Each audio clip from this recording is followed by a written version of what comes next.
میرا امیر علیہ سنت کی بارگاہ میں یہ سوال ہے کہ حجر اسود پر انسان کے گناہوں کی نحوست کا اثر کیوں آیا جس کے سبب وہ سیاہ ہو گیا جبکہ اس کا مرتکب خود انسان ہے؟ ترمذی شریف کی حدیث میں ہے کہ اللہ کے پیارے پیارے نبی صلی اللہ علیہ وسلم نے ارشاد فرمایا حجر اسود جنت سے آیا، وہ دودھ سے زیادہ سفید تھا، اس سے آدمیوں کے گناہوں نے سیاہ کر دیا۔ اب اس کی تفسیر میں اس طرح ہے کہ محمد یار خان رحمۃ اللہ علیہ نے جو لکھا ہے وہ یہ ہے کہ ہو سکتا ہے کہ وہ گھر جو آدم علیہ السلام کے طواف و سجدوں کے لیے جنت سے آیا تھا، جو طوفان نوح کے وقت اٹھا لیا گیا، اس کا یہ پتھر ہو جو باقی رکھا گیا، یا مستقل طور پر وہاں سے یعنی جنت سے یہ پتھر لایا گیا ہو۔ تو یہ پتھر بہت چمکدار،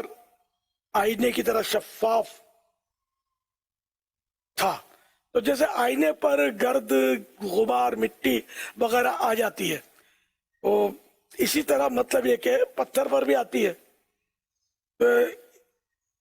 مشرکین کے ہاتھ لگنے کی وجہ سے، پھر یہ کہ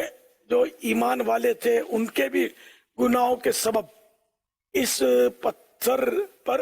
یہ اثر پڑنے لگا کہ یہ سیاہ ہونے لگا، کالا پڑنے لگا، اور اس طرح یہ کالا ہوا۔ اب اس کی کالک باقی رکھنے کی حکمت فتح الباری میں یہ دی گئی ہے کہ یہ لوگوں کی عبرت کے لیے کہ دیکھو گناہوں کی وجہ سے یہ پتھر کالا ہو گیا، تو اسی طرح گناہوں کی وجہ سے دل بھی کالا ہو جاتا ہے۔ اور یہ تو روایتوں میں بھی ہے کہ دل سیاہ دل ہو جاتا ہے، پہلے ایک نقطہ ہوتا ہے، بندہ گناہ کرتا ہے، پھر وہ نقطہ پھیلتا جاتا ہے یہاں تک کہ دل جو ہے وہ کالا پڑ جاتا ہے۔ ہمارا لے کے شروع میں یہ پتھر بڑا روشن تھا، اور یہاں تک کہ جب اس کو نصب کیا گیا، حضرت سیدنا ابراہیم خلیل اللہ علیہ نبینا علیہ الصلوۃ والسلام نے کعبے میں نصب کیا، یعنی اس کو فکس کیا، تو اس کی روشنی اتنی پھیلی کہ دور دور تک پہنچی۔ تو جہاں جہاں تک اس کی روشنی پہنچی وہاں مینار قائم کیے گئے، اور دو جگہ نہیں ہوئے مینار قائم، ایک تو جعرانہ اور دوسرا جدہ شریف۔ تو یہ حدود مطلب اس سے متعین ہوئی کہ جہاں جہاں تک اس روشنی پہنچی وہاں تک یہ حرم شریف کی حد ہے،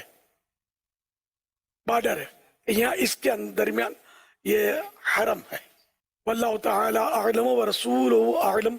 عز وجل وصلی اللہ تعالی علیہ وآلہ وسلم۔ صلو علی الحبیب صلی اللہ علی محمد۔